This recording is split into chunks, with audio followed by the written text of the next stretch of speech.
All of this happened during the 90s. Now, this factory that I worked on night watching, it was more like a prison than an actual factory. Think of Green Mile when you read this. That's kind of what this place reminded me of when I worked there. So I once worked for a place that had been a fairly big deal during World War II. It had fabricated some pieces that would go to Oak Ridge, where Fat Man and Little Boy were put together. Now this place was old, crumbling, and had a long history, having been built in the 20s. I worked the graveyard shift with one other officer, so one of us would stay in the main office to watch the cameras and the gates, and the other would go on patrol rounds. So, among other things, here's some of the things that happened in a brief history. The old foundry. A maintenance engineer was electrocuted in here in the 50s. We were called back to the foundry several times a month due to somebody seeing a stranger on the premises. The ghost just appears, and we can't interact with him. He's pretty much just an old Lou for what he did when he was alive, apparently. Still creepy as hell to see him in the dark. The docks. This is the area where the trucks would make deliveries. The area was highly outdated as there was no real dock per se. There was barely enough room for a truck to maneuver. There was actually one person that died down there. During the rain, an employee was guiding a truck down the hill when the truck suddenly lost traction and slid backwards, crushing him. I always got a really creepy feel there. The tunnels. There was a long series of tunnels that the factory had from one side to the other, which would lead to the boiler room. It was very close to the guard shack actually. You could hear a lot of funny stuff down there. You could hear occasional voices and shadows that always seemed to stay ahead of your flashlight. On the third floor, which was once a credit union for employees. This place was robbed in the 70s. Nobody was hurt that I know of, but I still get a really creepy feeling from this place. Most of this floor was abandoned and only accessible by a freight elevator, so somebody would have had to climb up here just to get inside and rob the place. It'd also mean if a guard found them, they would probably have nowhere to run to. There was also this really creepy fence on the rear and west side. It was close to a now park, and a young lady was murdered by the fence, and occasionally you can hear whimpering there. Several calls were made to local police, but nothing turned up from the murder investigation, though they do a regular patrol now, which just adds to the eerie vibes of it. And the front gate. We would occasionally see a man entering through the gate wearing a hard hat and old-fashioned coveralls. He never seemed to notice us. Kinda like the guy who got electrocuted. I saw him once. I was in the guardhouse writing my report when I saw somebody pass our door. The guardhouse was actually part of the building, and the door had a slide-up window so visitors and whoever turned up could show their ID before entering the plant. Now what made this especially creepy was that this guy was on our side of the very tall mechanized gate that was currently shut. It was on the third shift on a Saturday night. Nobody was supposed to be there but security. I went outside to stop him, but he was gone. When the officer, who had been there much longer than me, found out about this, he told me that they'd seen this a few times. He never appears on the cameras either, never speaks or looks directly at you. He just walks in, disappears if the gate is closed. If not, he just walks through it. And finally, this. We'd just gotten a new officer. I was to train him on the rounds at night. Ordinarily, we would have 3 officers to compensate, but we couldn't find anybody who would come in. We decided as it is a weekend, we could probably be a little more relaxed and I could take him on patrol with me, leaving the shack empty for a bit. The patrol took approximately an hour and 45 minutes. This covered most of the factory. Our last stop were in the current office areas. To reach them from where we were coming from, we would have to use the freight elevators. A bit of a risk, seeing as they occasionally broke down, but I needed to show him how to operate them. Imagine an elevator with sliding down doors and a wooden torn out flooring that looked like it covered Noah's Ark. Like that. We got on the elevator going down, and I explained that it sometimes broke down, and if it did so, pick up the emergency phone in the elevator and it would automatically ring security.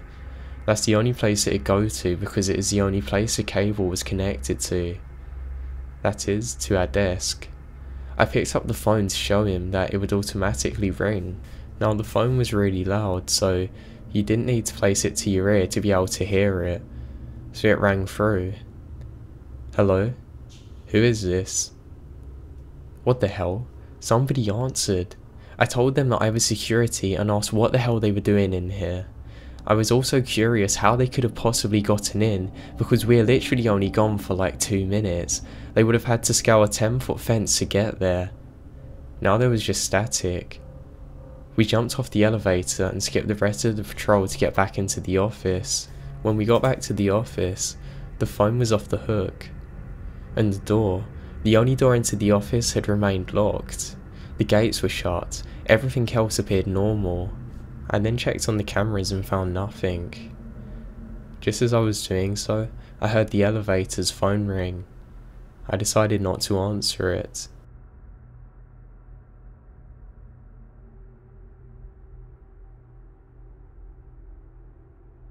I currently work as a security guard for a data center. I started on day shift but got switched over to the night watch. The first week goes off fine. On my first shift, all I have to do is sit at the desk and watch cameras to make sure nothing's going on. So one time I'm looking over the cameras and not much is happening.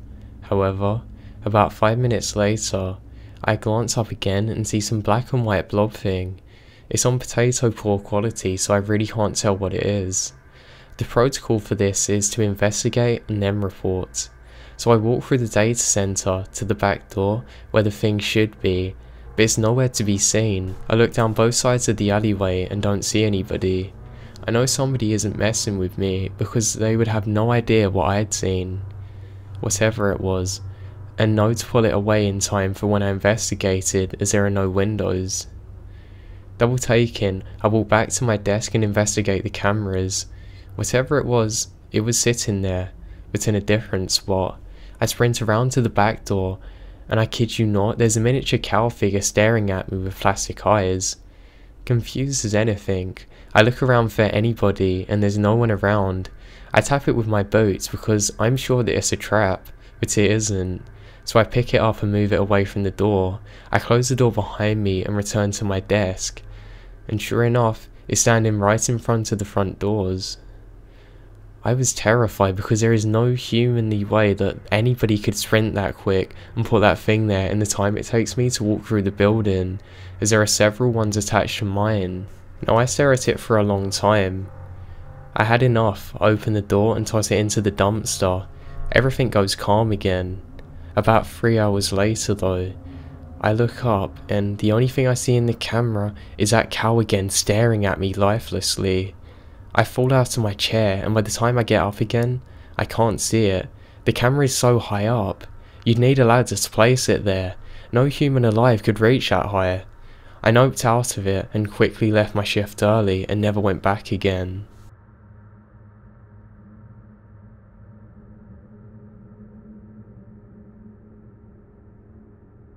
I used to work as a night watchman on a large property, not just a big building, but a large surrounding property as well, probably 50 acres.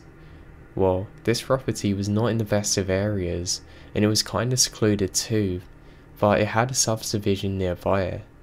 Anyway, it had a really long driveway that was gated. One night I started my rounds by walking out the front door of the place, which was all lit up. As soon as I locked the door behind me and take another step, I hear a woman screaming, "Oh my god, somebody please help me," up at the end of the driveway. It was somewhat faint, and I took 5 minutes running, stepped into the driveway, skidded a stop and ran back inside to call the cops. They responded with multiple police cars and even a helicopter, but they found absolutely nothing. I'm sure that it was somebody trying to lure me out there.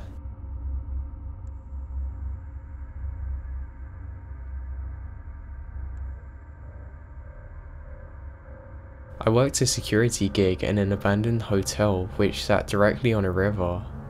When the rooms had balconies, they would hang out over the water. Now the hotel was closed down and had been stripped bare by the owners. I was sitting in the office and I heard a creak one day, then another, and another, from left to right, directly above me. The hotel was wooden framed and creaked like a house when somebody walks around it. This sounded exactly like somebody walking on the hall directly above from the office. I go to the next level and into the hall. The hotel itself was only 4 floors high, but not long. The hall was bare walls, rooms with no doors, and only a single dim-lit bulb hanging from the ceiling in the middle of it all. Now, I've seen my share of horror movies, and know this can only be trouble, but I started walking down the hallway anyway. It's my job, and after all, I have to keep people out. I get about a quarter way down the hall, and I hear rustling coming from a room. I draw my mag light, and get ready to use it. I slowly peek into the room, and discover that it's wind blowing from the river and now moving a curtain. Now I'm freaked out. I start checking the other floors and find nothing, but I know somebody's in the building with me. I make my way back down to the ground floor and still find nothing. I then turn into the old ballroom. It's a wide open space.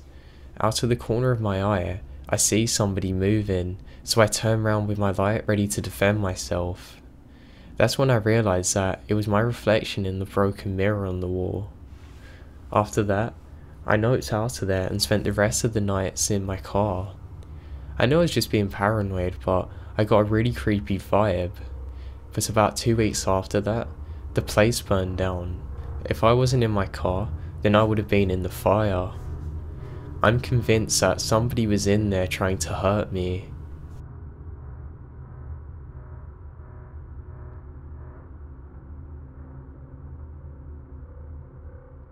First, I have to explain that the park that I'm guarding at is almost completely surrounded by mountains, and that the area that I was stationed at was a small replica of a town. It had everything, schools to a bank, even a church. Now, I worked the night shift from 11 PM to 7 AM and was on guard every day.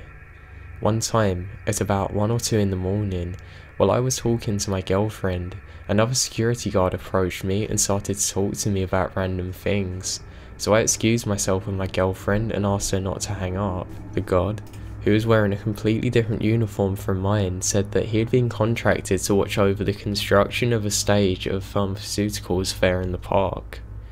After a bit more chit-chat, he asked me if I'd seen anything strange like ghosts or shadows or anything weird. I said I hadn't, at least not in this park. He responded saying that he didn't believe in that sort of crap and nobody should be worried about it. A couple of minutes later, he said he had to go back to his post and if I needed anything, just to let him know. He walked back to his spot post via a small road that went through a zoo in the park. The next morning I was talking to one of my co-workers about what happened, and he told me to stay put while he called our supervisor. I found the whole thing to be really odd. I didn't get what all the fuss was about. He passed me the phone so I could explain everything in detail to my supervisor, and he said what I was saying couldn't have been possible because, first of all, there was no pharmaceutical fair, and second, our company had an exclusivity contract to work here. There was no way any other security could be around here. He said he'd look into it, and next time something like that happened, make sure I radio or phone it in immediately. He kinda creeped me out. Anyway, that night when I returned to work, I walked by the area where the mystery guard had come from, and noticed that there was an old rusty iron fence and bushes where the guard come from. So it just wasn't possible for him to walk that way.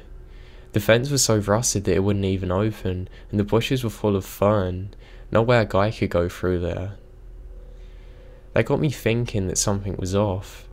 When I arrived to relieve my co-worker and start my shift, he looked at me with a weird look on his face. "So I heard you met the guard." "Yeah." "Why are you looking at me so weird?" I replied to him. He said that's because I met the guard who was from the mall, from Plaza del Sol, the mall next to the park, who had been killed a couple of years ago in an area that links a mall and the park. That's why his uniform was different from ours. Now the crazy thing, I asked my girlfriend if she remembered when somebody interrupted our call. She said she did. It really creeped me out. I even get chills thinking of it now. On another occasion, I was watching TV at my post and I heard sobbing coming from the church, which is directly in front of the bank where I was stationed. I quickly got out of my chair and headed to the church, which was locked from outside. The weird thing was that it was only audible when I stood a couple of feet from the entrance in an exact spot. If I moved even a bit, it would completely disappear. I stood there completely mesmerized and confused by this until a couple of minutes later it stopped altogether. This same night also, I remembered how paranormal investigators would often take pictures of haunted areas to look for orbs or any indications of paranormal evidence. So I took my cell phone out and started to take picture after picture. After taking maybe 20 or 30 photos, I sat down to look at what I had. Imagine my surprise when I saw at least half of them had orbs and what I would consider shadow people in them. I showed all my co-workers the pictures, and most already believed or knew that the place was haunted. My scariest moment while working there came at about 4 in the morning when I was standing in the doorway at my station watching TV. I was talking on the phone with one of my co-workers who was a guard in charge of watching the entrance to the park. While I was talking to him, I felt somebody stand behind me, someone really tall, and I could feel breathing on the back of my head. I froze and asked my co-worker if it's him behind me. He laughed and said that he's not allowed to abandon his post. At that moment, the breathing stopped, but my relief didn't last long. The silver rosary my mother gave me for protection deviated from my chest a little bit, as if somebody was looking at it. I couldn't even begin to explain to you how scared I was and how quickly I got out of there. That was easily the most scary moment of my life.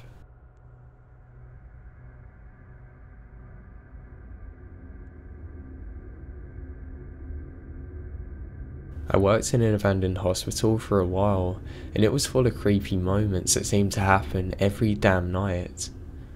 First, the doors in the stairwell had gas piston hinges that wouldn't really close the door and slowly leak out.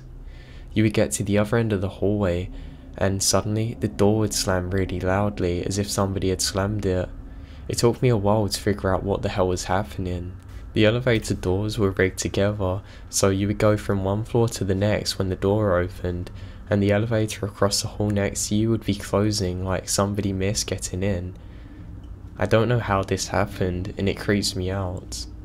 I once turned on the PA system with a radio next to it so I could have music playing throughout the building.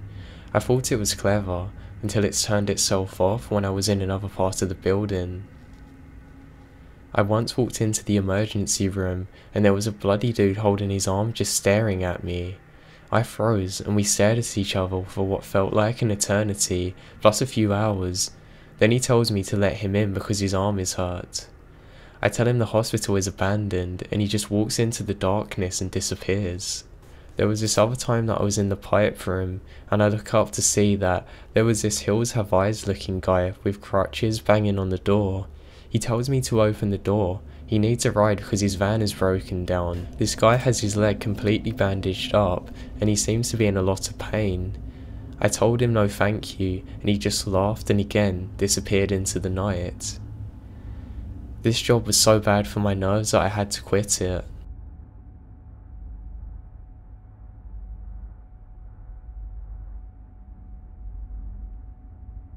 Last year I worked as a night security at this place called the Desert Museum. This is essentially a zoo, and a garden that showcases a different life around the sun-run desert. It's a beautiful place, by the way, and I highly recommend you visit here if you're in Tucson, Arizona. So towards the end of closing time, all the employees leave and I lock the whole place up, including the main gates into the place. Now eventually later into the night, I have to open up the gate for the custodians to leave, and when I was waiting, I got bored and started to play with my flashlight. So I shine my flashlight at a hill across the street, and I see two really weird glowing orbs, but once I turn the light off, I can't see it anymore. And keep in mind, this place is in the middle of nowhere, with no one around, and only the moonlight. Other than that, pitch black.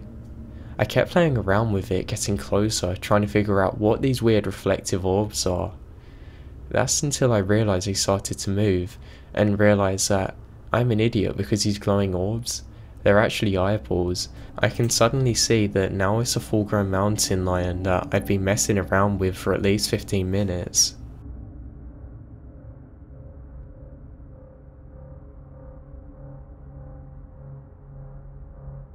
I grew up as a Boy Scout. Every summer, our local council would hold one huge week-long camp that would take around 400 or 500 scouts into the middle of nowhere. I mean, this campground was far, far away from any kind of civilization. It was about 120 miles off the closest highway, and from that highway, it was about another 2 hours to the nearest city. Since the camp was so isolated, the older scouts had to stand guard at night. This was mostly to protect the campground from animals and sometimes keep kids from raiding each other's tents. I was standing a night shift when I was around 16 or 17 years old when my supervisor approached me and told me that there was some kid running around causing trouble in the campground. He didn't tell me what the kid was up to, but he told me to stay sharp. I stood at my post with my eyes peeled until my shift was over. When my supervisor approached me for what I thought was going to be dismissal and my freedom to go back to bed, he told me that he was keeping my shift out for the next few hours because he wanted more people on lookout for this person. Now, I was pissed. Whoever this kid was, he just robbed me of my night's sleep. I was now set in full kill mode. If I caught a glimpse of that kid, he was going to get the run of his life. So I stood and stood when I suddenly saw a shadow jet across the road I was patrolling, right in front of me. Without even a moment's hesitation, I jumped up and ran after the guy. I was going to have my revenge for keeping me up. He was fast. I was a track runner in high school, and there were a few people I knew that could keep up with me, but somehow, he kept going at a very fast pace. Regardless, I was able to keep up. I chased him across the campground, and then he almost spontaneously headed into the forest.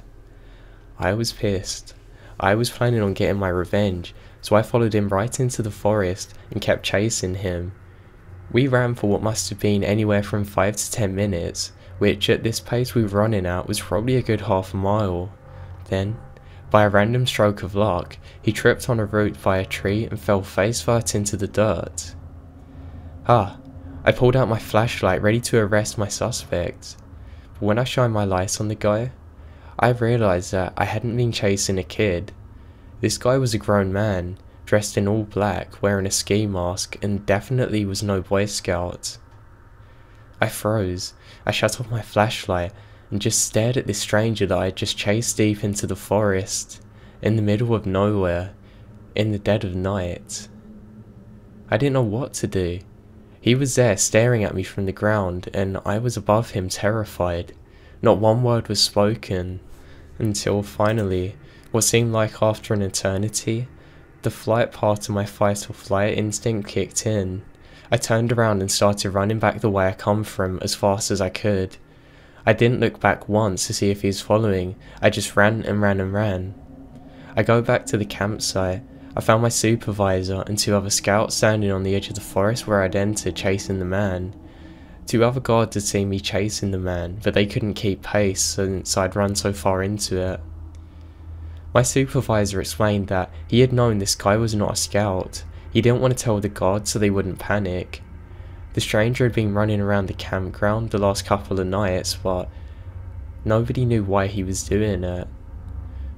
The guy was waiting for some determined little ass kid like me to chase him, we think. He'd been running around trying to get chased.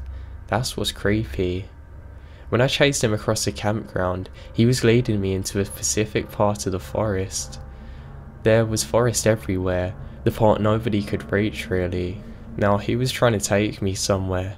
I don't know where, but had he not tripped, he definitely would have taken me to it.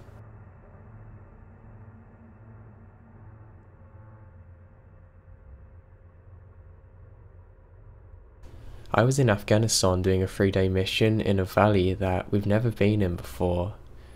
We had no intel and nobody to let us in on the situation.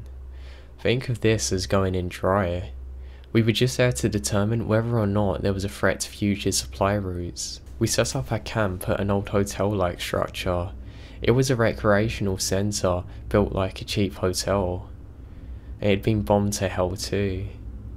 It still had all the rooms, but the face of the building was gone. There were still some pieces of wall left which we hid behind to pull surveillance. So a few days go by and we see nothing. Our intel has nothing to report. Our interpreters are quiet. It's time to bug out and give the green light to let the forces use this route. It's about 2 AM. I am pulling guard while everybody else is getting ready to leave. I have a thermoscope and MVOs. Out of nowhere, I suddenly see 100 people gathering into a mass across a valley and we call it in. We stay put. We all pulled out our binoculars and tried to figure out if this was some religious crap or an ambush. It was absolutely an ambush. We'd been in that area for too long, and local fighters had just enough time to gather up everyone and try and overrun us. We realised just how badly we were outnumbered and immediately called for air support.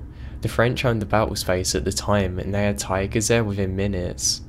Next thing I remember was watching hundreds of men with their guns through the night vision, hearing the sound of an approaching attack helicopter and them running at us full force. We're so outnumbered now that fighting to the death is our only way out. The helis come out of the darkness and literally obliterate everything. Holy crap. The sound, the smell, the sight, it was unreal. We're looking at this stuff through our thermal optics and NVGs. It looked like rain. I've never seen anything like it. It was the scariest sight of my life.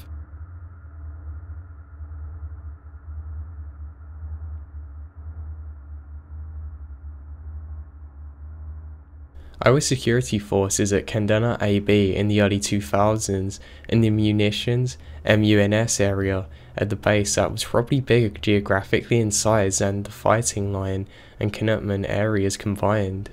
It was huge. We ran random patrols throughout on occasion, but it was usually covered by our Okinawa counterparts. I'd hang out with them sometimes on the shift and shoot the ball. Many of the Japanese guys played on our softball and basketball teams, and we, for the most part, are on friendly terms. Sometimes we'd even play pranks on each other. They give good advice on stuff they'd see in the MUNS area and how to get situated, and even give us tours. Now in the jungle, there were remnants of very old villages, deadly snakes, bats as big as vultures, and banana spiders as big as your thumb that spun webs that spanned from trees 10 feet apart. There was also the fact that many American Marines were killed out there during the Battle of Okinawa. It gave a very creepy feeling at times, but I love going out there on a mid-shift. Today it was peaceful and quiet, and there's a large isolated hill with a radio tower that overlooks the installation property that provides an amazing view of the ocean. Every Okinawa god was superstitious, and had their stories about supernatural experiences in the MUNS area. One in particular that stuck with me was told by a guy who saw a ghost in the rearview mirror of his truck, just sitting in the back seat, weeping. He recognised her as a local girl that had been killed in a car accident near the area, just outside of the base perimeter. That was in the 60s. He said that prior to his encounter, his windows often fogged up and temperature in the patrol car dipped dramatically in a very short time.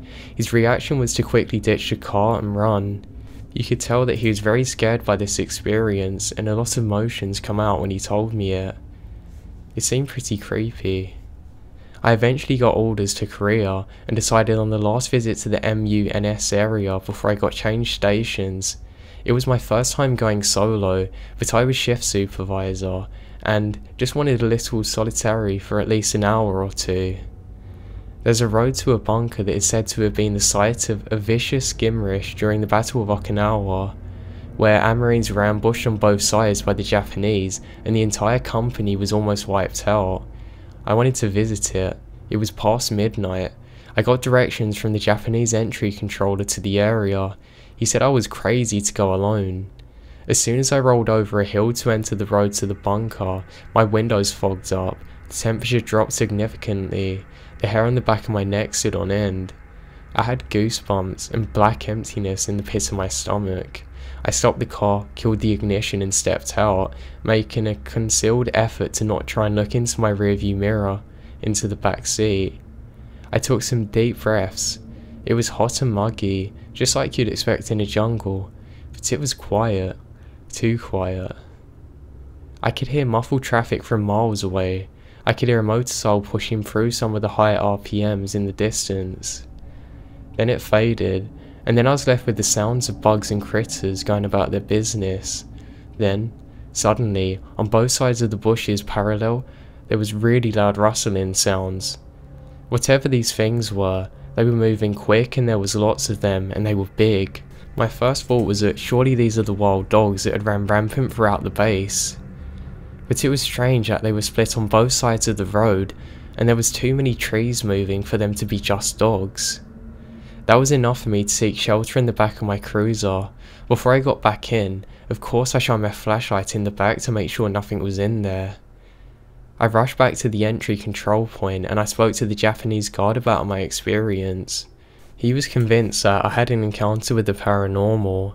Apparently many people have heard the muffled sounds of battle and death as if the Japanese and Americans were still fighting today, and I'm sure that's why I heard. It's creepy as hell to think that you might have been in the middle of where it all happened.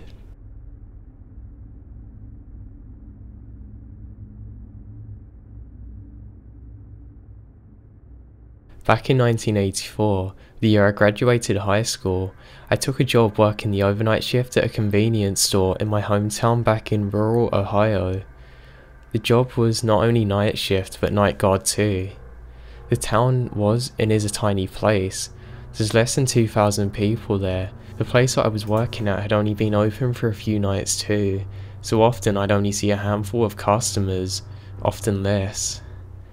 About 2 months in, I was sitting behind the counter, and around 3 in the morning, reading a newspaper, a giant Cadillac come tearing into the car park and screeching to a halt. The driver slammed the car into park, and to my horror, all 4 doors opened, and out of them hopped these men in ski masks. In an instant, they had whipped the door open and entered. Then 3 of the 4 fanned out and began sweeping through the store, the 4th standing by me. Get this too, nobody spoke. After a couple of minutes of them moving in silence, one of them pointed to the dummy security camera hanging from the ceiling in the middle of the store. And when I say dummy, I mean it's fluorescent orange, with 6 cameras pointing in all directions. It couldn't have looked more fake. He shook his head, then all 4 of them shot back out the front door, drove back into the Cadillac, and tearing out of the parking lot. How I didn't pass out, I will never know. So I stood behind the counter, shaking and trembling for what felt like an eternity. I eventually decided to check outside. Standing in the fresh air, with the town back to being so quiet, I could hear the spotlight up the street clicking for its cycle. I seriously began to wonder if I'd hallucinated the entire thing. Now, after that, I returned back, and as I looked through the counter, again I saw them tearing past. I knew they were gone this time.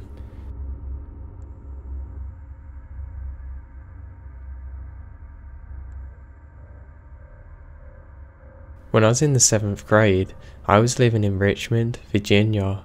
I was best friends with a guy whose parents ran a dental clinic way out in VA. Now, they lived in Richmond, but had a small house with a ton of land near the practice, where one parent would go stay and work there while the other looked after the house in Richmond. They would switch every week. My friend and I loved going out there on weekends. The land was beautiful and super explorable. Now, it was a really beautiful day. We'd been having the time of our lives riding dirt bikes through miles of trails through the woods before deciding to hop off the bikes and then walk deeper off the beaten path. We walked straight into the woods for quite a while, probably several miles into the woods that certainly nobody had been there for quite some time. We all know the eerie feeling that can occur when you're deep in the woods. Things seem kind of off and quiet, you feel your own presence.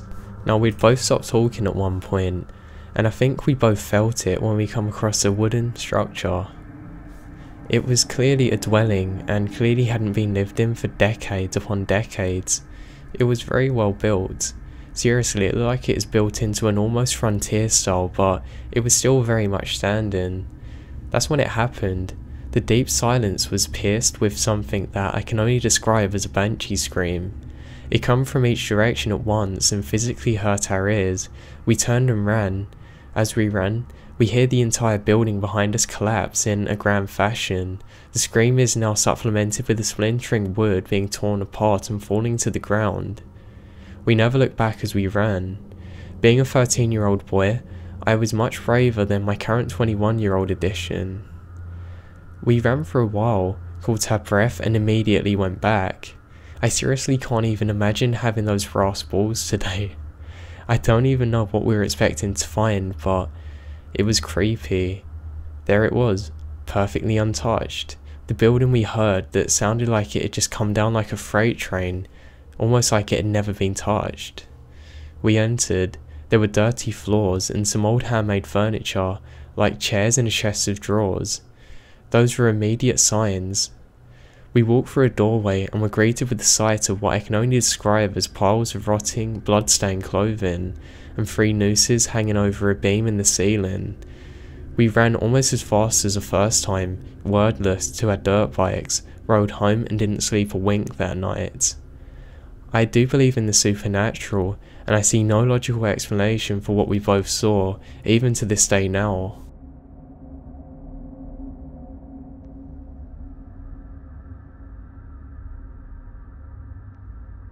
In 2009, I was going through some personal problems. I had moved from Calgary to Toronto, and I was stuck in that situation for the meantime. It was stressful and upsetting, so when a buddy I was going to school with at the time suggested a weekend of camping and fishing, I jumped at the chance. He grew up in an area about an hour outside of Toronto called Flamborough.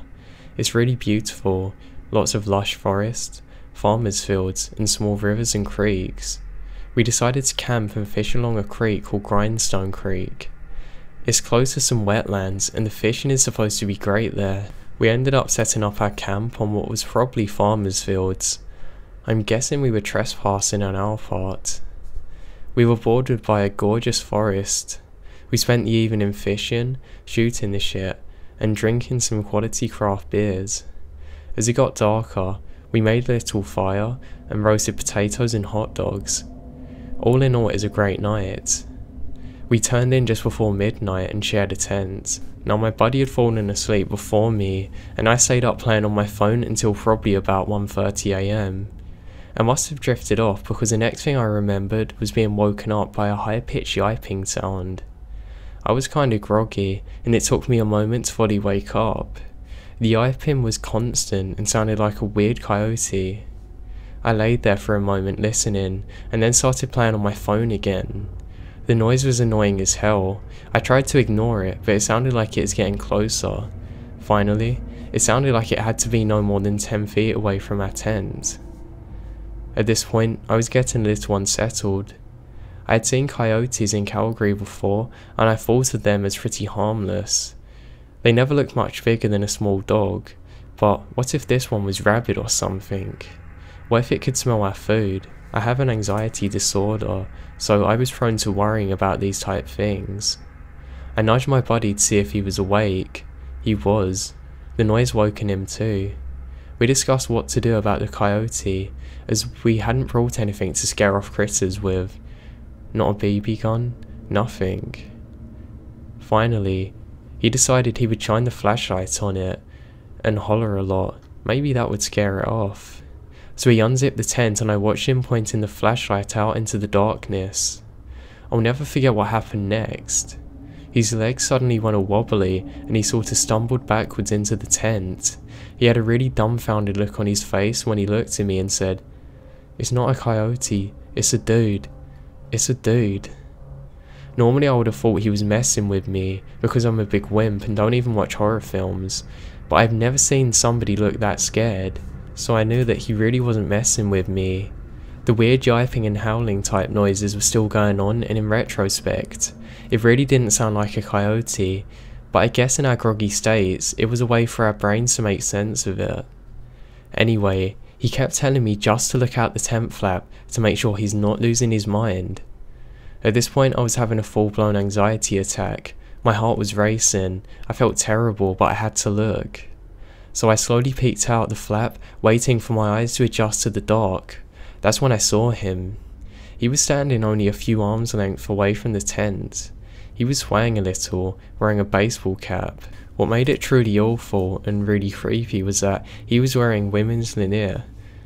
That's when I knew that there was something very wrong with this guy, especially if he was making the sounds that I heard.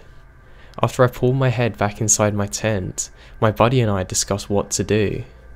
Finally, we decided to yell at him to go away. So my buddy started, "Excuse me, can you go away, we're trying to sleep." And then the noise stopped. It was dead silent. That's when we heard footsteps running towards our tent. They stopped right outside of the tent though, but we didn't waste time. We started yelling again and saying that we're gonna call the cops. With that, we heard him walk by the tent and head off, sounding like he was going towards the road. Needless to say, we laid awake, petrified until the first sight of sunlight. That's when we hightailed it out of there.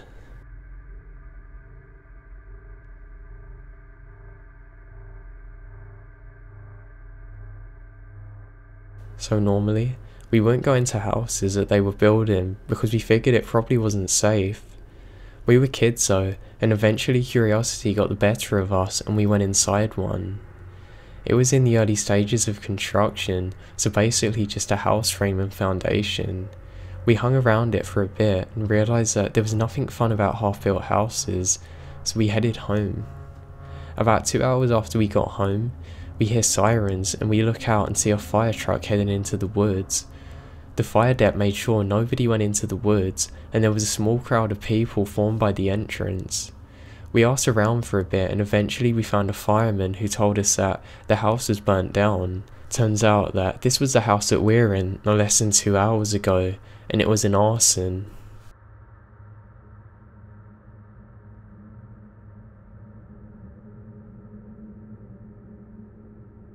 Up in the hills behind where I went to high school, there was this house in the woods which apparently a real life witch lived in. We always heard rumours of people driving around at night and seeing a woman standing in the middle of the road. Allegedly, some guys had found the house and brought a bucket of golf balls to throw at it. They drove home, went to sleep, and woke up to find the bucket of balls sitting on their porch. It was just loads of stupid urban legend stuff like that, but we were interested. So we decided to investigate. So one night, because we're a bunch of 17-year-old idiots, we decided to check it out for ourselves. To get out there, you have to drive up into these windy roads, turn down this long dirt driveway, park your car and walk the rest of the way because a giant mound of dirt blockaded the road. After walking for a bit, you come to a small patch in the woods. Small enough that you'd miss it if you weren't looking. Now to one of the trees next to the path there was a handwritten old sign saying no trespassing. My buddy Chris takes one look at the sign and says, "Well, that's a load of crap," and throws it on the ground. We started walking down the trail and it immediately became pitch black. You could barely see your hand in front of your face. Granted, it was in the middle of the night, but the tree cover was so intense that our eyes weren't adjusting very quickly. So your heart was racing. You were pretty on edge. We then see maybe 100 feet in front of us, an old parked car. It's been there for ages and all the windows are bust out. There was another car maybe 50 yards down the trail from that one, and it didn't even have glass. We opted to checking out that one. The trees suddenly opened up into a clearing and we could actually see one another. Not very well though. We then realised that about 30 feet in front of us, there was the old house there. It was in a terrible state. It had been abandoned for a long time. I'd be surprised if that thing had running water or electricity within like the last 10 years, maybe 30. It looked like there were trash bags all over the porch though. There was also these weird handmade figurines everywhere from sticks that looked like those from the Blair Witch Project. Chris touches my shoulder and says, "Drop 11, go knock on the door." Are you kidding me? Yeah, go knock on the door. I knew this was terrifying, but I didn't want to disappoint them. Alright. I got up to it, and I went to do a light knock. Hesitated for maybe 15 seconds. I got my courage back and just pounded on it for a few seconds. I waited another 30 or so for an answer, but I got nothing. I heard all of my friends making noises behind me, obviously trying to scare me. Idiots, I thought to myself. I then turn around and I see that all my friends are gone, wildly falling back down the trail. Idiots. The fact that I'm now alone in the dark, standing on an alleged witch's porch, hits me like a wrecking ball. I hightail out of there like I've never ran before. I catch up with my friends and they all look terrified. My friend then points to the no trespassers sign, and it was now hanging on the tree again. Everybody piles into my car and I skid into the dirt to pull away, but as I do so, Brandon screams and points. Back of the house, you can now see a dark figure standing in one of the windows that was not there before.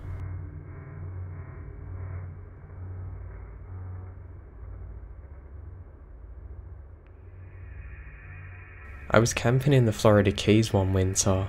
I managed to survive the large snakes and even larger alligators as well as the scorpions. They would get in my shoes at night, but one experience happened that I'm never going to forget. My campsite was next to an old rocky quarry which had filled with water and made a good place for swimming and getting water from. There was also an old dump site close to the quarry with piles of stoves and fridges and other junk. It had to have been there for a while, but nothing new had been added to it for a long time. One day, a fellow shows up and tells me that they're going to clear up the dump and burn some of the junk, so I'd better move my tent. So I gathered up all of my belongings and moved a few hundred yards back into the woods. That day they started burning the garbage and I thought nothing of it until I climbed into my tent that night. As soon as it got dark and I was falling asleep, my tent became covered in hundreds of rats. I figured that they'd all come from the fire. They were horrible. There were so many. They stayed up on my tent and started climbing up ropes and stuff.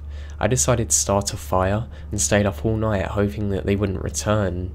They seemed to be gone, so the next night I stayed in the same place thinking they'd moved on to another dump site or something, but no. As soon as it got dark, they all returned and seemed to bring some of their friends, as it seemed there were even more now. I again shook them off the tent and got a fire going. When the morning came, I packed up my tent and headed for a new place free from those rats. I was worried some of them might have rabies. As I was walking towards the highway, wondering if I should return to the same spot or try and find another, there on the highway near the place I was a dead 11-foot alligator which had crawled out from the mangroves only a few feet from where I'd been camping previously.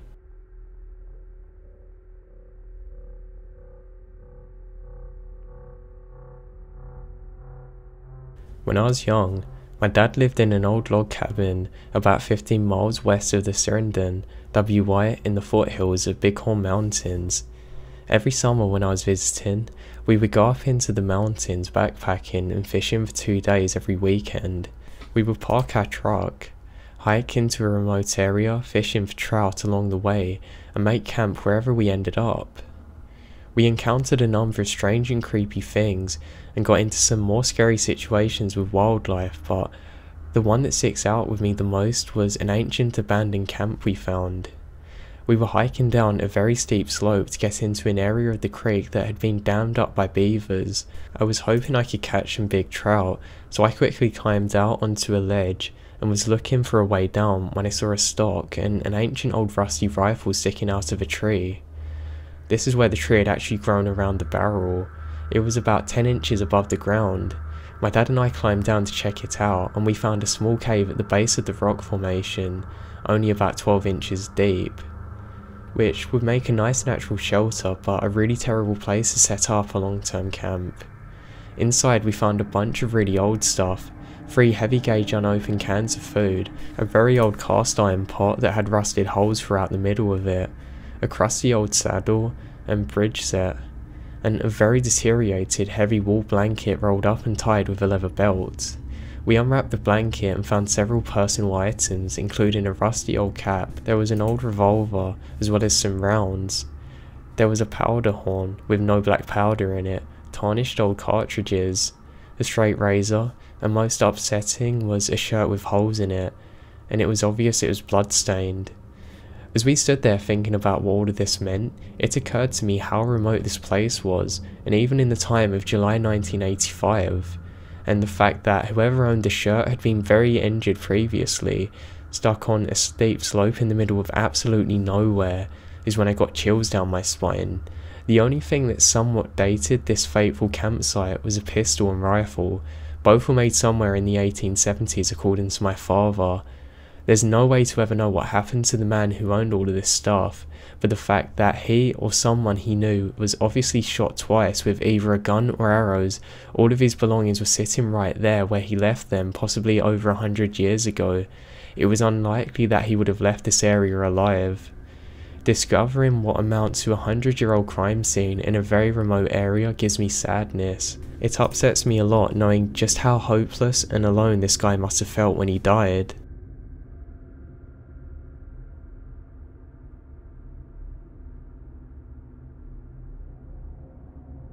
My family and I were camping on a lake in central Texas on a week with very few people around. Our spot was on the edge of the camp next to the woods, and very close to the edge of the lake. We were playing Pictionary by the campfire the first night we were there, and when I see a light over by the lake, I didn't think too much of it.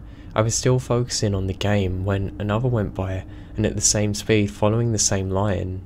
At that point, I felt a little bit strange, but still wasn't too worried about it. After that, another went by. I then pointed it out to my dad, as he noticed it as well. We walk out past the campfire and campground's lights to get a better view of what these are. They continue to fly by it over the lake, going at the same speed, staying at the exact same distance from each other. They were yellow reddish orbs. They were coming with no sound. Now my whole family is watching in awe and disbelief. After about 15 go by, the last one is chased by a white ball of light. That was much closer than the rest. We didn't talk about it much after discussing what it could be, but when we got back home from the trip, my mum looked it up, and she found that there is also other reports of this from people a few miles up from our campsite. To this day, nobody has an idea what it could be.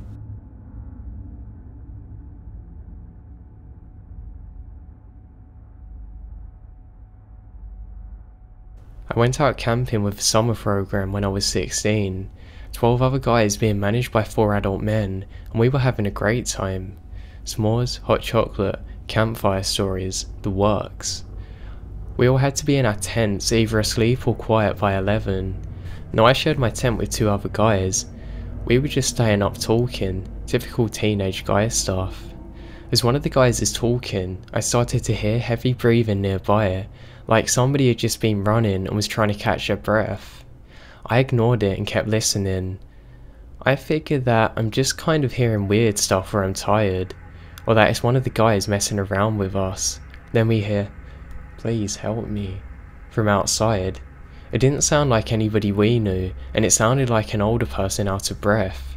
We all went dead silent and listened to this guy breathe, then ask again with a whimper at the end. Now I don't know what possessed this guy to do this, but one of the guys grabbed a flashlight, unzipped the flap, and had a look around. We then see just a pair of bare old scabbed legs just standing there. It looked like this guy's been walking around for a while. He just kept asking for help, staring at us. We're all paralysed with fear. Somebody mentions, "Keep going down the trail, there's a ranger up there." The guy stopped breathing and said, "No, not rangers, they keep me here." It was at this point that somebody else finally spoke up and said, "How long have you been out here? What happened? Are you okay?" The guy didn't answer and simply ran off into the woods.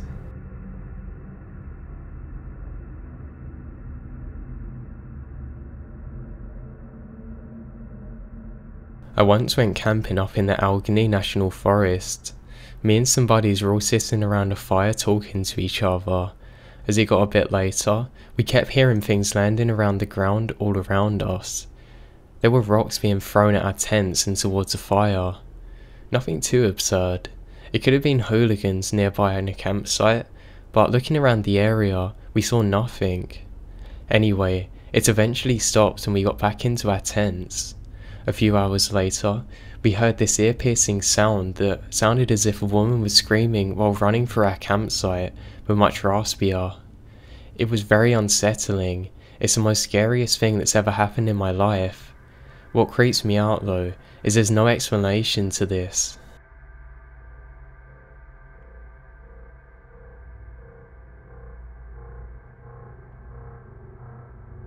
When I was hiking as a kid along a coastal national forest area with my friend and his dad, I went along down an overgrown side of the trail to pee. I noticed a stench from the main trail that we figured was a dead animal somewhere nearby, and it was getting overpowering as I went a short distance down the trail. I stopped around a tree to do my business and found some trash scattered around the base of it and a cardboard sign leant against a tree that read, "Come find me," with an arrow pointing further down the overgrown trail. At this point the stench was so powerful that I couldn't take it anymore. I couldn't pee with my mind freaking out and all of these weird images going through my head of what it could possibly be. So I went back to the main trail and didn't say anything to my friend or his dad about what I'd seen until I couldn't hold my pee anymore and asked his dad to stop to pee again. When we got back to town, he called it into the sheriff. Now I don't know what they found. If anything, I hope it is only some dead animals, but maybe it was something a lot worse.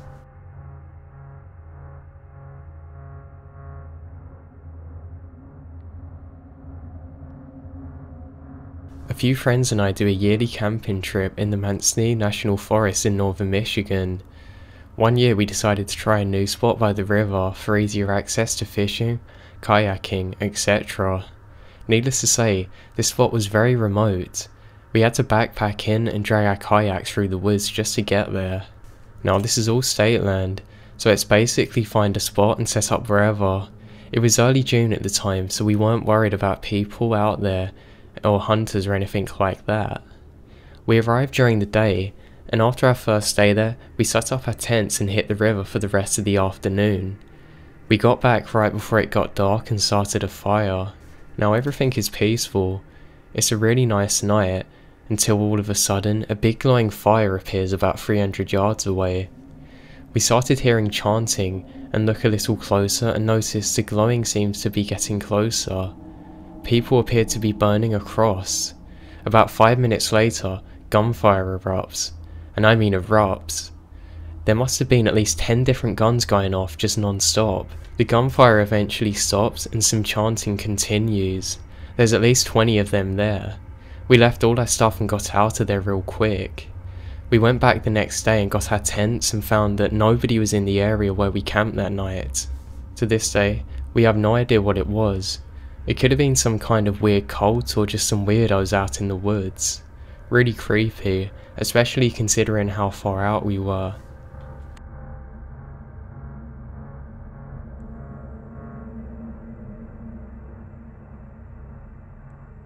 A few years ago, I was on a mission trip in Kenya. We were camping out in the bush for a few days. It was pretty uneventful. One night, the moon was either full or just randomly super bright, and it made the sides of my tent kind of transparent to the outside, if that makes sense. So if something were to walk by, I would see its silhouette from inside my tent. You might know what I mean. So I woke up sometime in the middle of the night to the sound of quiet feet scuffling nearby. When I lifted my head, I saw the silhouettes of a person creeping past my tent. He was wearing a large, terrifying looking headdress which, after I described the incident to my team leader, was to grab with a witch doctor. I never slept that night.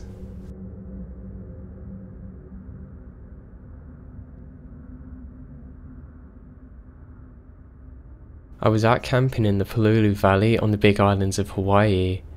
After staying up late into the night and encountering 2 large centipedes in and around my tent, I decided to pack up and leave at about 4 AM. On my exit, I was almost towards the top of the valley and took a break. I sat down and looked far along the coast several valleys further. I was now looking at where I was camping, and I noticed 15 to 20 little flickering torches moving along the jagged cliff edge. Those valleys are for very experienced hikers only. Now, I don't believe in the Hawaiian night marches, but I don't know of any kind of hikers doing that treacherous journey during an hour like that in the dark using torches instead of headlamps.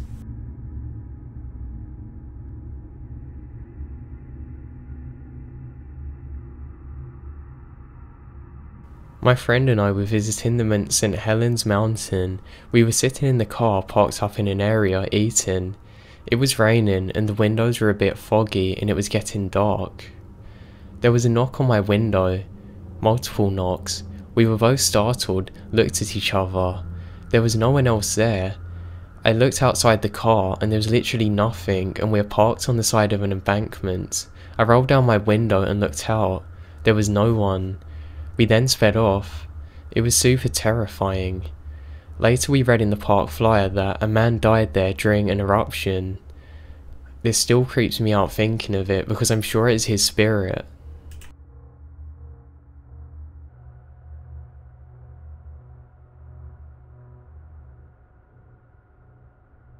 When I was through hiking the Appalachian Trail at one point in New York, I was trying to catch up to some friends by doing big miles, so I ended up hiking day and night, sometimes camping in pine forest between shelters a few hundred yards off the trail for privacy. After I got my tent all set up, I realised there were basically no good tree branches to hang my food bag from. I wandered around for about 15 minutes to a close radius to my tent, trying to find somewhere, but I had no luck because the type of branches and tree weren't strong enough. But I knew there was a chance of bears, because it was close to some parks where people always leave food out. Now eventually I was able to find a tree just 15 feet from my tent. It had one branch, but that would do. As soon as I get my food bag up, I crash hard and start having nightmares about being chased by a banshee. I don't normally get nightmares often, but this was a vivid one. There were very distinctive sounds as if she-demon makes repeated swoops at me out of the sky. I eventually wake up in a full sweat, glad to realise it's just a dream. And then I hear the sound directly outside of my tent at max volume. My god, was I afraid. It started happening at semi-regular intervals and become clear it was nearby, but not actively downwards towards my tent. Eventually I peeped out from under my Vista tube towards my food bag. And sure enough, there was a big burly black bear jumping up towards a bag that was hanging about 12 feet off the ground. This is probably the most scary thing that I've ever seen. It gone on for about 2 hours. I was clutching my knife and trekking pole in the hope that I could defend myself, but really, it would have been futile had the bear come for me. Fortunately, he left after a while. Now, the scary thing for me is that nightmare transitioned into a reality. The sounds I was hearing outside were influencing my dream, and I thought the dream itself was scary enough.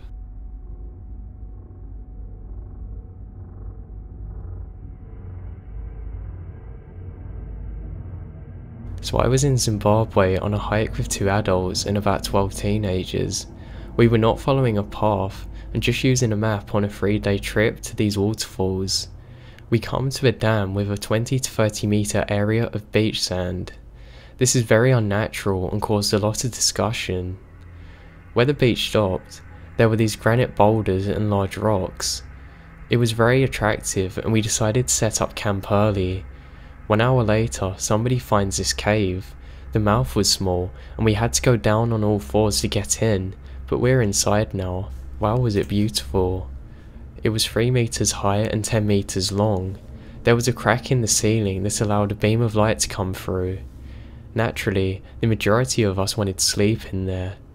So at 1 AM, I wake up and I'm being shaken by the leader who is telling everybody to get out of there, since there's a leopard outside and we've accidentally gone inside his lair. At first I was sure this was a prank, because the guy telling me is always joking, so I simply rolled over and started to sleep again. The next thing I know, my sleeping bag is being ripped off me and I'm ordered to get out now or I'm responsible for myself. I'm not joking. I then realised he wasn't kidding and scurried out. We all then sat as close as we could to the fire as we watched the eyes of the leopard pacing up and down in the dark. Now, we're already in a bad situation. He has water to our backs and he's in front of us, so we're stuck. Fortunately for us, the leopard didn't like the activity and moved off. This is probably the most lucky that I've ever got in my life.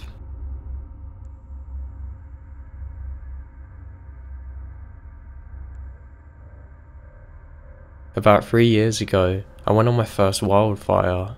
I just recently become a certified firefighter and finally got sent out on a 2-week deployment. Without being too specific, let's just say the fire was deep in northern central Idaho. It has very dense forests there and ultra steep mountains. I really didn't have any idea of what to expect. You always hear about wildfires on the news, but it wasn't anything like what actually happens. I expected to show up and be seen as a hero. It turns out that the area I went to was very familiar with wildfires. Over decades, many of the locals actually grew to hate firefighters and federal government. Many of the locals felt like the government was exploiting the fires for money, so they would purposely take a long time fighting the fires. One city nearby blames the government for allowing a fire to burn down more than 50 homes. The first day we were told to stay away from the locals because they had often approached us as friendly, but then become confrontational and even violent.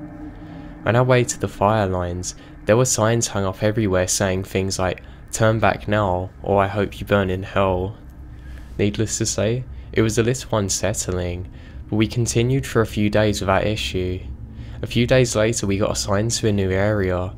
We had a large fire engine and lots of water and supplies, so we normally just patrolled the fire border to make sure the fire didn't jump the defensive line. So one day an old man comes driving up on his ATV and starts asking questions about the fire. He informed us that he was a nearby resident and wanted to be updated. We told him the general information about the fire. He thanked us and was about to drive away when he turned around. He told us not to go up to the Red Leaf Road as old Joe lives up there and he hated firefighters. A day later, we got placed on structure protection. We were going to go home to home and prepare the locals for the fire that was coming. It was dangerously close to them. We then went to our assigned house. We actually waited outside there for a few minutes just to hatch a game plan before actually going up. There's now thick smoke everywhere and thick forest surrounding us. We drove up to his house to find a man waiting with a gun. We carefully approached him. It was the man from the ATV earlier. Apparently, some people dressed as firefighters came to his house earlier demanding his evacuation. He left his home, but the people were fake firefighters and they robbed him when he was gone. Luckily we have a massive fire truck to prove that we're legit, so he kindly put the gun away. We helped him prepare his home. As we did, he told us all the stories about old Joe, who lived at the very top of the lane. He said old Joe was a big time conspiracy theorist who probably had hundreds of guns and was famous for hating the government.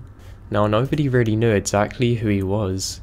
He said neighbours only really spoke to him in passing on the narrow dirt roads. They just knew he was shooting guns all day and preached about his hate for the government. A few days later, we're firefighting on the front lines. Each area has a commander who is in charge. Before we went for our day, our commander briefed us. He actually mentioned old Joe and said that nobody was to go near his property. He then tells us about our evacuation point. This is where we go if the fire gets out of control. It happened to be a nearby rock quarry. I was out digging some fire line when a loud tone goes over the radio. All units in the area were asked to evacuate the quarry.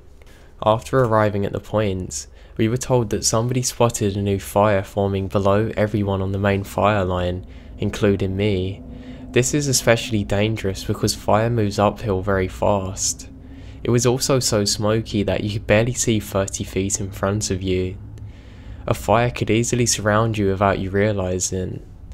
We waited an hour or so before the commander asked for a volunteer engine to go scout out the new fire. An engine crew that we had already befriended volunteered, and shortly departed. We then waited for what felt like 2 or 3 hours. Finally, the volunteer engine crew come back. They then went to brief the commander and then come back towards my crew. Ricky, a crew member that I friended, hopped out of his truck with a sickly look on his face. He was almost pale and seemed frail as he stepped out. I asked him what was wrong. He said they found a new fire. It was just outside of a large clearing. They got out to investigate and found freshly cut trail footprints in the mud. They then looked around further and could see that it had easily been started with a long line of gasoline. Somebody had been in there recently. A large line of gasoline was poured so that it would surround the fire crews, again including myself, catching some of them off guard. They then quickly jumped into their fire truck and hauled us back to the quarry. Everybody was sure that it was old Joe in an attempt to burn 20 of us at least alive. Thankfully, a very keen firefighter noticed a small orange glow below him through the heavy smoke. Had he not spotted this in time, the narrow and steep roads needed to escape would have been cut off. The gasoline lines were carefully placed to cut off our only escapes. I was scared for a long time afterwards.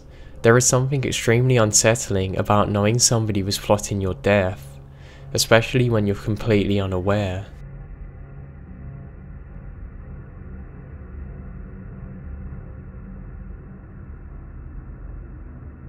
I had my 2 horses at a friend's barn, which is in a really secluded area out in the woods. You cannot see the barn from the road, and it's up on a hill. My friend no longer lives there, but her mum does, and she's not always home since she's retired and goes out a lot. More often than not, I'm home alone on the property at night doing evening feeding. Even if she's home, the house is still a good distance from the barn, and you can't hear anything going on up there. Since it's winter, it's very dark by the time I finish. I always bring my dog, who's a German Shepherd mix, and she's incredibly loyal and always on guard, so to speak. She sits in the middle of any open doorway and scans back and forth. Well, it's winter, so I've been keeping the doors shut, but she still tries to anyway. Now, I'm normally very comfortable there, since my town is relatively safe with a low crime rate. This is all changed when I'm finishing up picking out the stalls and putting my horses in for the night. As I was bringing out the wheelbarrow to dump out the manure pile, I noticed a light right outside of the fence in the trees. I stopped dead in my tracks, and I'm staring at it trying to figure out if I'm seeing the neighbour's house light or not. I was not. The neighbour's house is down the hill, and I can barely see their roof through the woods during the day. Just as I'm putting this all together, the light turns off and I have this horrible feeling. Now, to dump the manure, I have to bring my wheelbarrow across both paddocks and through a gate to dump it down the hill and behind the barn, which is very close to that light. Mind you, we have floodlights that I can turn on and it lights up the path to the gate, but it doesn't go towards the woods. Now, whoever was holding up the flashlight was making sure to stand in the shadows. The whole time my dog is stuck to me like glue, and she's starting off into the woods into the direction of the light. I decided I'm not going to dump my wheelbarrow and reserve backwards into the barn so I can keep an eye on that spot until I latch up the door behind me. My dog isn't barking, but she's staring intensely at the door and won't stop. Now, she's a weird dog, and she goes silent if she's worried about something. So I go to get my phone and realise that I've left it at home, and I'm starting to have a panic attack. I finish giving my horses hay, trying to decide what to do. I know the person can't come in the barn from the door. That's because it's latched on the inside to prevent the horses from letting themselves in. The other door is exclusively used by humans. The latch is on the outside of the door, and the path goes back to where I park, and it doesn't have any lights aside from tiny solar lanterns. Now, the problem with this is that there is a path that goes around the fence to the barn from where that person was standing.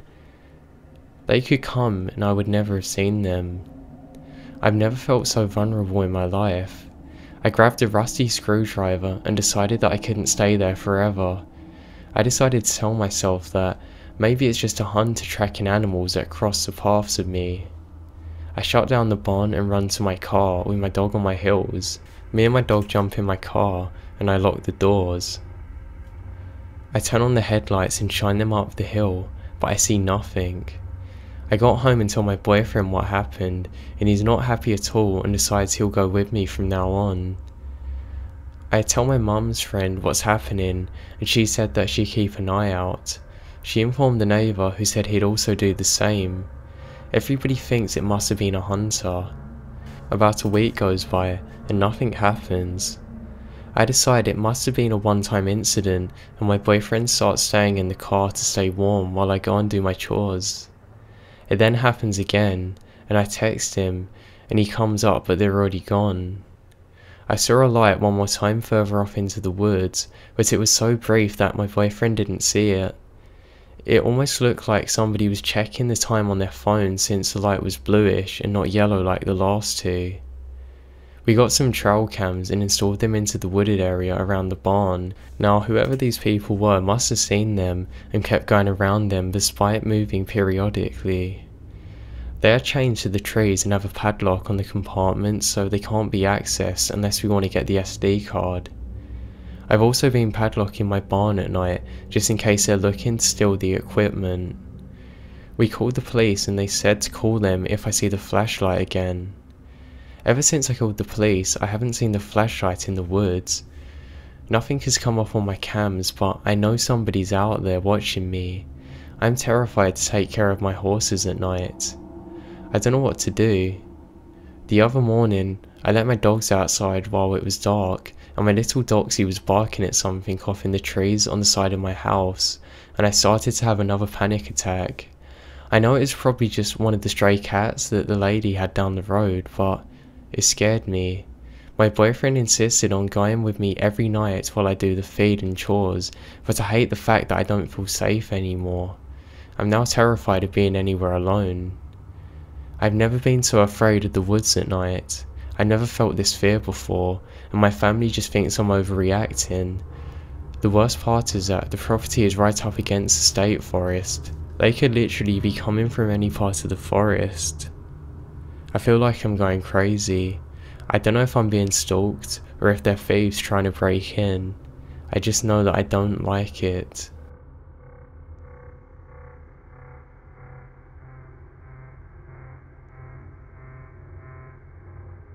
My brother is several years older than me, so when I was about 9 to 10, he was in high school and had to hide from our parents that he smoked and dipped tobacco.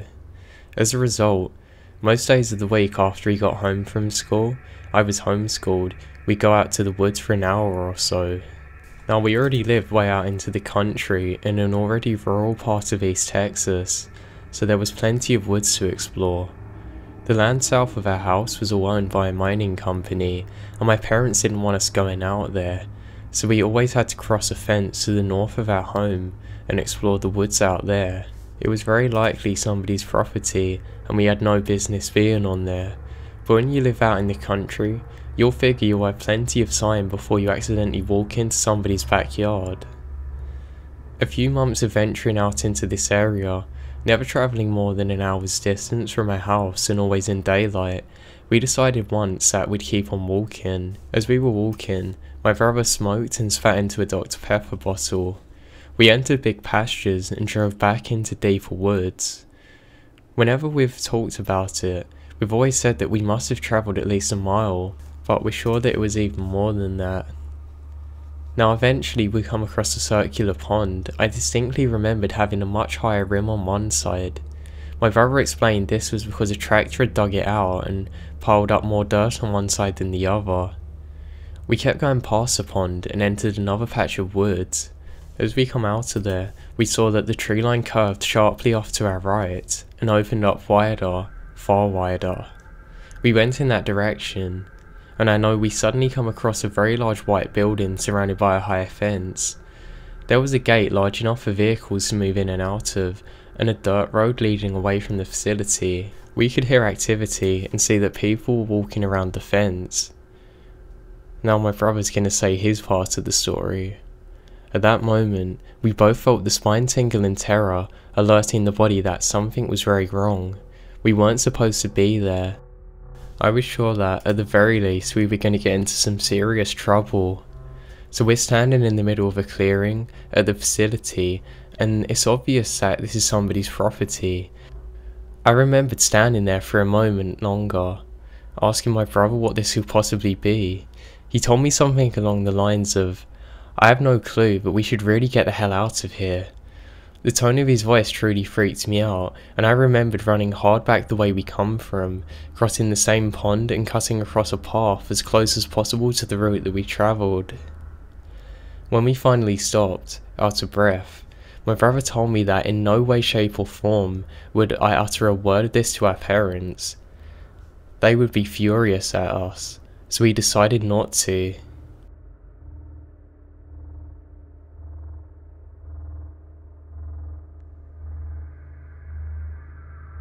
This happened when I was 11.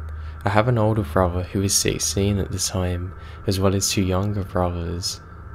My parents would often go out for dinner on a Friday, leaving us at home with some hired videos, pizza, and my brother in charge. My brother would often leave to his friend's place down the road on the same street, and then leave me in charge. I liked this because I liked being in charge and getting to choose what movie I wanted.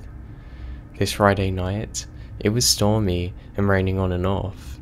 There was some lightning and thunder around. I was watching a movie and my two brothers were playing in the carport or garage. It was a large open space, so you can fit 4 cars under there easily, and because my mum and dad were out, you could skateboard or ride bikes around and do all sorts of things. Now, standing in our carport to the left was a park. We had no neighbours on this side, so you'd often see the people using the footpath walking their dogs, riding, running into the night, and there were some half-decent street lamps along it. If you went out of our driveway, you could go straight into the park is what I'm saying. This night, my brother was the road as usual and had written down his friend's number and left it to us. I was probably into our second movie for the night, when my two younger brothers ran in and said a man is watching them from the park near our fence. Normally I'd think they're playing jokes on me, but their faces looked different. We headed back out to the carport, standing in the doorway looking out of it. There's literally no sign of him. There's a lightning flash, and it lights up just enough outside of the carport that we see the man that my brother saw is now standing in our own yard watching us. We all screamed and slammed the door, and ran to my mum and dad's room and locked the door and grabbed their phone and ran cord for the phone into the bathroom and locked the door. We called my brother's friend's house. His friend answered, and I told him that there's a man in our yard. He then yells out to my brother, and they say that they're coming off on their BMX bikes. The wait was probably not even 5 minutes until they arrived, but it felt like forever. When they left, my brother told his parents that they had called the police and they come off as well. We come back out of the house when they arrived, calling out at us.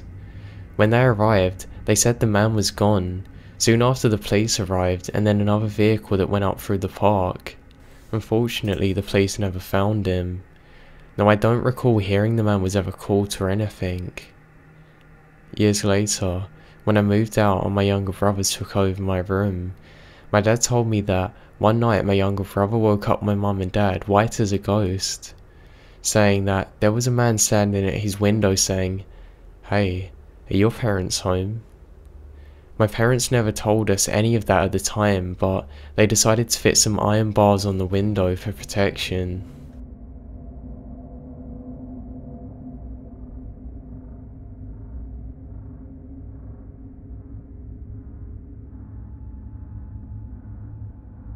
In 2006, I was a college student at ASU. I lived in an off-campus apartment on the ground floor. It was a block off a major street in Phoenix called Baseline. These details are important. In the summer of 2006, Phoenix, Arizona was plagued by 2 serial killers. One was a Phoenix shooter who ended up being in a team and 2 guys randomly shooting people.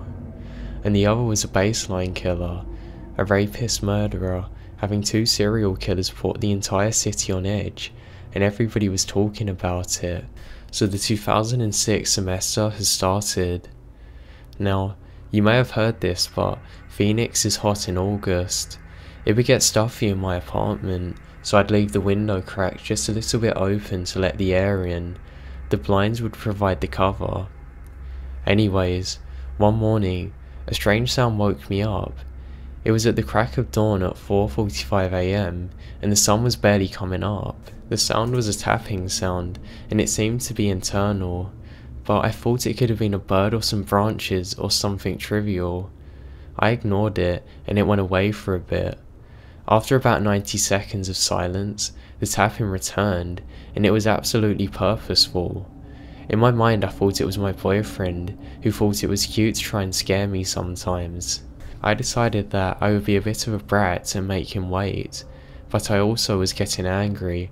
How dare he pull a prank on me when I'm trying to sleep? This is just like him. God. The tapping continued. At this point, I go up to get a glass of water, still in the mindset of wanting to annoy my boyfriend who thought he was so funny. I saw some movement through the slit in the blinds, and I marched over and yanked the blinds open so I could see. It definitely wasn't my boyfriend. I said very loudly, "What the hell are you doing?" He sort of seemed to be taken back by my anger, but only slightly. The man I saw will be forever, or more specifically, his eyes and the feeling that he gave me were insanely creepy. Honestly, words can't just describe how terrifying his eyes were. They looked like black orbs with no white in them. Absolutely predatory. When I see a picture of Ted Bundy or Charles Manson, that's exactly what he looks like. Even if you saw a picture of how they looked, it's different in person. He was crouched down like an umpire. He had on dark pants, a purple shirt and a nightcap. He had pretty dark skin too. I thought he was Hispanic, but I later found out that he was a light-skinned guy. Anyway, after I yelled, "What the hell with him?" he whispers at me, "Can I talk to you?" If you want to know how insanely creepy that is to hear it, just whisper that sentence out loud to yourself right now. It still sends chills down my spine hearing what I heard. His hand subtly moved towards his waist. I later learned that he would blitz attack his victims and he probably had a gun. Now, this is about a 3-second interaction at this point. For some reason I thought of Ted Bundy, how that he would pretend to be a cripple to strangers to try and lure them in. My thinking wasn't as calculated as that though. I really wasn't sure what to do. So when he whispered that, I started yelling at him, "Hell no, get out of here now." I shut the window angrily and locked it. I laid back down and wondered if I'd been too mean. What if he needed help? But why would he? Tapping on the window, whispering. He was probably a creep after all. I was too annoyed to go back to sleep, but I sort of laid down. I told my roommate what happened about an hour later, and she jokingly asked if it could be the baseline killer. When she said that, my heart sank. His face looked exactly like it did in the police sketches and on the billboards everywhere. The only problem is that those billboards showed him with dreadlocks, and the man at the window didn't have any. And apparently he was some kind of disguise artist who'd wear wigs and stuff. I decided to call the Phoenix police, and the detective I talked to agreed that it sounded like his MO. The suspect would say something to throw them off target, then blitz attack. The detective said that my angry response probably made me seem like too much of a hassle and he moved on. The only problem was that I thought the guy looked Hispanic, and the detective said that many people described him as black. I thought they might want to come out and try samples for surveillance video or something, but I never heard back from the detective. My parents freaked out. They got us knives and pepper spray and even signs put up. We tried to leave the apartment complex and we learned that another tenant had complained about the exact same thing. I never learnt the details though, but this idiot was going around the whole damn complex trying to find a target. The stupid apartment wouldn't let us get out of our lease either, so we moved to a second floor apartment right above our old unit. The neighbours here were horrible and obnoxious, but that's besides the point. Anyway, on September 4th, 2006, they arrested Mark Godey. I think the detective didn't call back because they were days away from arresting him. When I saw the mugshot, I was sick but relieved. He was absolutely the guy outside of my window. To me, he looked Hispanic. He's on death row in Arizona now. His wife tried to mount some campaign to show that the police were framing him or something. Now, I cannot think of something more scary than a serial killer tapping on your window. That actually happened to me, and if it happens to you, just try and scare them back. It's your only chance, really.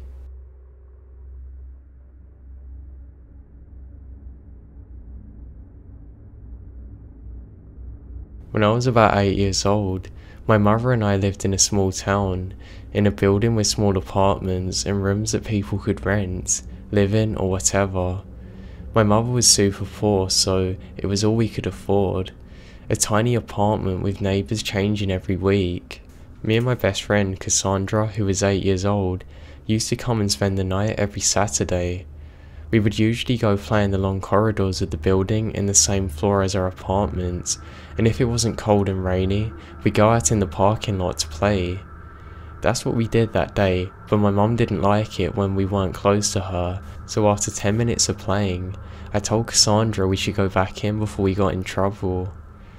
Just as I was opening the entrance door to the building with my keys, some tall thin man, in his 30s I think, literally appeared out of nowhere from behind us and decided to hold the door for us. We thanked him, obviously not thinking much of it. I never saw him before, but like I said, anybody could rent and leave whenever they wanted for the day, so it wasn't weird to see somebody like that around. He kept smiling though, and started talking to us and followed us up into the elevator. He was genuinely smiling, like he was happy to see us and talk to us. As we stood there and waited for the elevator to come, he just kept asking us questions like, "What floor do you live on? What's your age? What's your name? Have you known each other long?" Just random questions. We responded truthfully. We went in the elevator. He pressed on floor 2 and I pressed floor 4. When the door closed, he started getting creepier. He told us how pretty we were, how he liked our hair, how perfect it was. And it was great that I had dark hair and my friend was blonde. He told me I had a nice body, how I was tall and slender. This didn't come across as weird at the time because I didn't understand how strange it was being so young. Now, we were both getting a little worried at this point. I just smiled and thanked him.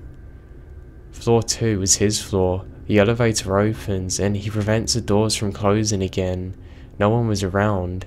He then started telling us that he was quite reputable and that he had dealt with models and celebrities before, and he thinks that we have some potential. That's why he complimented us. He then went on to tell us that we would make it big if he got some pictures and videos of us, that we'd be on the TV and magazines and stuff. My friend was excited about it, but for some reason I was skeptical. He told us to follow him to his room and show that he wasn't messing around, that he'd show us professional cameras that he can use and stuff like that. He said that he had some candies and toys we could keep. I said that I should talk to my mum first. He then said, No, don't tell your parents. Parents want you to stay in school. Only tell them after I took pictures and videos of you two. Once your parents see how popular you become, they'll be fine with it. That's exactly what he said. I remember every single word, and I'm 23 years old now. The whole, I made kids popular before, your parents are gonna see these, you'll be on TV and in magazines, thing sounds so sinister. He truly was.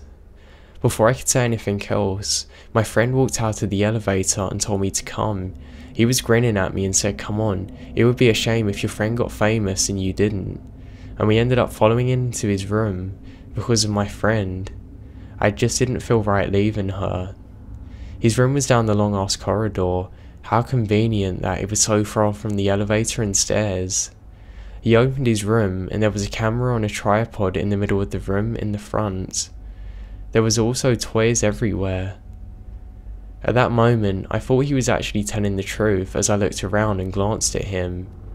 His grinning become like he'd won the jackpot. I started to get a really bad feeling now. I didn't know what a pedo was back then. I didn't even think about him possibly wanting to hurt us. I just knew something about him was off. And so without saying anything, I grabbed my friend's hand and started backing away from it and said that my mother was probably worried about us. Surprisingly, he didn't say anything. We walked back, and you know when you're walking in a dark corridor or somewhere else at night and you feel like something is going to grab you from right behind? That's exactly how I felt. As soon as I heard his footsteps following us, I knew it was up. I started running without even warning my friend. She obviously did the same. I slammed the door open to the stairs, and in the corner of my eye, I could see him coming after us. I literally jumped on the stairs until floor 4 with my friend asking me why I was running and that I was scaring her. He then stopped running after us as soon as we reached the stairs. We banged on my apartment door and then slammed the door right behind us when my mum opened it. We told her everything, what floor he was on, the number of the room and everything he told us. She called the police, and when they come to have a chat with him, they found the door open and nothing and no one was inside. From that day on, I wasn't allowed to play outside or in the corridor anymore, and my mother got so paranoid and overprotective with me. We moved to another apartment. Now seriously people, always trust your gut. If you ever feel like you should run away from somebody, don't think twice. God knows what would have happened had we have stepped inside his room.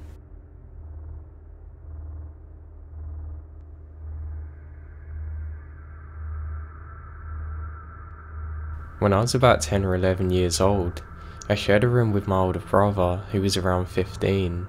We lived in a suburb area in New York. Not the greatest area, but not riddled with crime. There are 2 windows in my bedroom, one that overlooks the backyard and one that connects to the front porch. It come in quite handy for my brother to sneak out and meet with friends. If you step out the window, you're on the porch, so anyone on the porch can access this window. Now I was never bothered by this, but quite honestly, it never crossed my mind. My bed was touching this window while my brother's was further away in the room. It was an odd setup, but that's besides the point. Now this was way before we had any smartphones or anything like that to keep ourselves occupied, so on nights when we weren't sleepy, we would stay up talking to each other or making up dumb games to pass the time. This event took place during the summer. We stayed up into the late hours of the night, perks of not having school. It was probably around 2 AM, and eventually we were playing a game where one of us was a goalkeeper and the other was taking a shot. We went through a couple of rounds of this and I was beating him, but it's irrelevant. I don't remember what round we went on to, but I did our 3, 2, 1 countdown. My brother, the goalkeeper, said left. The shooter said centre, me. I was sure I was going to beat my brother this time. Then a voice from outside said, left. Me and my brother froze. We had the shade down, but my mum had left the porch light on, so there was very little illumination. We then waited for what felt like an hour, but it was probably only about 30 seconds, and we now heard a giggle and a playful knock at the window.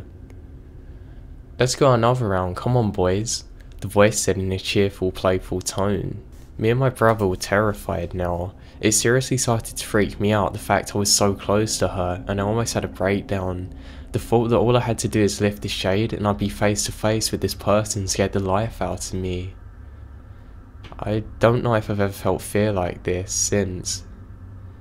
After a while of me and my brother not responding, my brother started slowly moving from his bed to the door, trying not to make any sound. As my brother was tiptoeing to the door, the sound of nails being run down the side of the window started. It started from the very bottom to the top. At that point, my brother made it to the door. He looked back at me and brought his finger to his lip, gesturing for me to be quiet. Once a nail stopped running down the side of the window, I heard light footsteps making their way to my porch, then disappearing. I lay there for what felt like an eternity, waiting until my brother returned. I saw my mum moving hastily by the door, making her way to the front. The porch light flipped off, and I was now left in darkness with my brother waiting in the doorway for my mum to return. I heard my mum call upstairs for my dad, and he slowly come upstairs. I then waited patiently for my brother to relay what had happened. Apparently, my mum thinks she saw somebody leaving through the driveway, and that was all she knew. Now we never even heard of that woman again, but honestly, I'm still terrified that she's gonna come back for me to haunt me one of these days.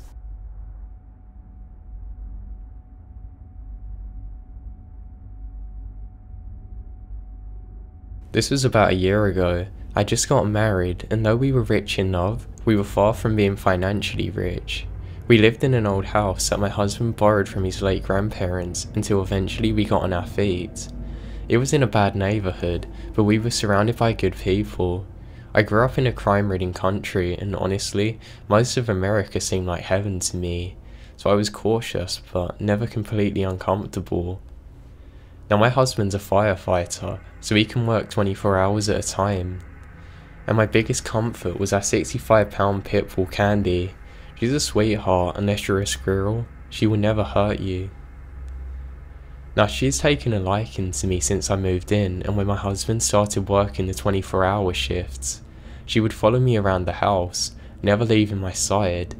So one evening when a storm broke out, Candy was nervous and acting up, but I didn't think too much of it. I was playing video games when I heard a tapping at the window. Every time I paused the game, it would stop. I assumed that this was just a tree hitting on the window or something like that, but I decided to switch off the computer and turn off the light in the room, just in case. I then went to let Candy out for her last potty break. As soon as I opened the back door, she dashed to the right, to my horror, right to where the tree was. I didn't hear anything weird though, and it was too dark to see anything, so I just called her back in and locked up. I texted my husband, but he was on call, so he wouldn't reply for a while. Candy and I then went to bed.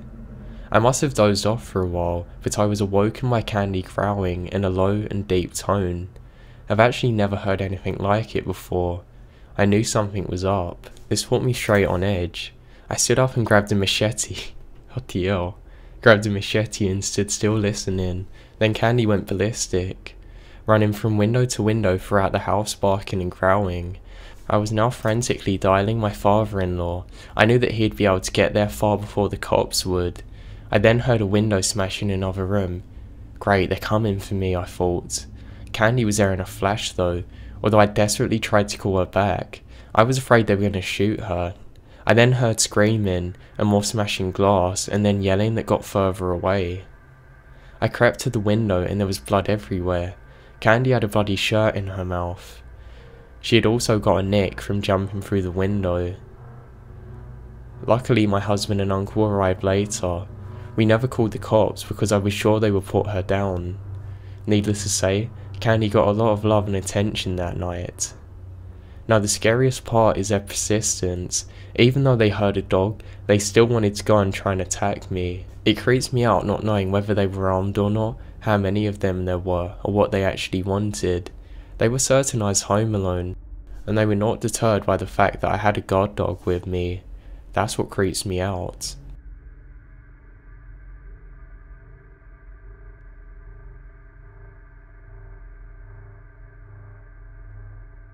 For starters, my parents have always taught me how to be independent. I live about 30 minutes away from New York City by train, so I was taught not to be afraid of the subway systems. I quickly learned how to find my way around NYC and my town in Jersey, and that's via public transportation, and I always check in with my parents whenever I was going to go practice or watch a movie with my friends, so it was never a big deal to travel alone. Anyway, a few weeks prior to the incident, the internet in our home wasn't working. I needed the internet to finish an assignment, so I had to go out somewhere. Since the library was closed, my older brother took me to an internet cafe a few blocks away from home. While there, my brother was talking to his friend Charles and introduced us both. Little did I know, Charles was about to save my life.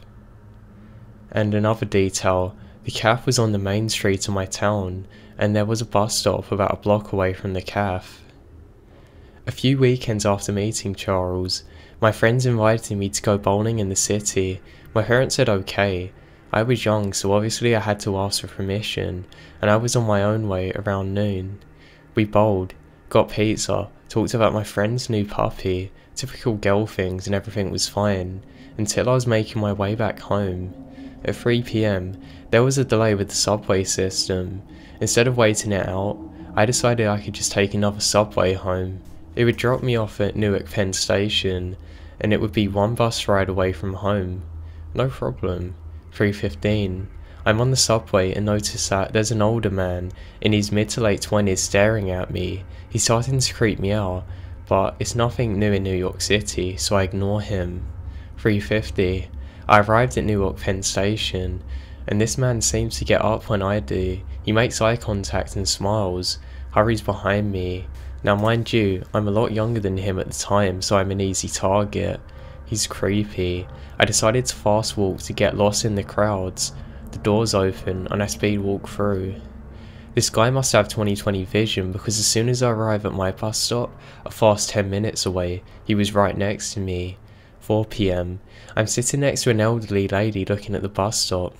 The creepy dude is pacing back and forth no less than 10 feet away from me. He's looking at me, smiling, pacing the floor. Every part of my body is saying run, he's bad news, but I can't go anywhere. I quickly turned on my phone, text my mum. It's dead. Wonderful. Thankfully more people have arrived at this bus stop and I feel better. There are witnesses around. He can't do anything, but he's starting to pace back and forth again. 4:15. The bus arrives. Finally. I get in and sit as close to the driver as possible. I don't know why I didn't tell the bus driver what was going on. I was young, scared and naive, and I didn't want to burden the driver. Stupid, I know. My bus is the very last one, so I thought, creepy dude has to get off at the bus before me, right? There's no way he's gonna stay until the end. Many bus stops later, this guy's still on the bus. He did this creepy thing. Whenever the bus stopped, he would get up with everyone else. Instead of going, he would sit closer to me. There are fewer and fewer people on the bus now, so I realise this guy is getting off whenever I get off the bus. This means if I get off at any stop, he can follow me home, find out where I live, or maybe I'll never get home. It gets to 5 PM now. There are only 2 bus stops separating me and my home. This guy, a lady, and I are the only ones inside the bus now. I decided I'm getting out early because I'm not having this guy know where I live. I get off the bus stop early. He sees me, follows me. I pick up speed, he picks up. Screw it, I run. He's now chasing me. Mid-panic, I remember the cafe. It closes soon. I'm a block away. I run for my life to the cafe and this guy's right behind me. As I'm approaching the cafe, I see Charles outside. He just started to lock up the place, and he can see that there's something wrong. I guess he sees it in my face, and this older dude running after me. I get to him, and Charles immediately pushes me inside the cafe and locks the door behind us, therefore locking this creepy guy outside. My heart is pounding. I quickly told Charles about this random guy and how he's been following me across 3 towns and that I was really scared. He calls the cops. This guy is still staring at me inside the cafe. I'm looking back at him. Now I have to remember this creepy guy's smile. It's never gonna leave me. He then does it to me again and walks away like nothing happened. Little do I know that Charles' uncle is a cop in our town. A few minutes later the cop shows up. After giving him some vivid details, it takes him minutes to catch up with this creep walking down Main Street. We later find out that this guy has a warrant out for his arrest for armed robbery and prior accounts of sexual assault.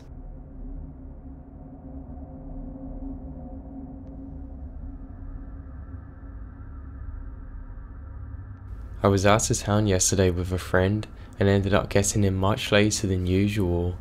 I was sunburnt and tired, so I guess I wasn't paying as much attention as I normally do, and I had my music playing very loudly in my headphones. It was around 10 PM and I got off my train and took my regular walk home.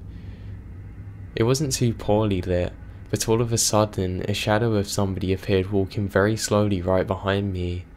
It was possibly just somebody wanting to pass me, so I instantly turned down my music to silence and slowed down my walk drastically. A man ducked around me and passed by. He walked in front of me for a bit and I thought maybe I was just paranoid, but he slowed down and started walking very slowly. He was looking over his shoulder every few steps to see where I was.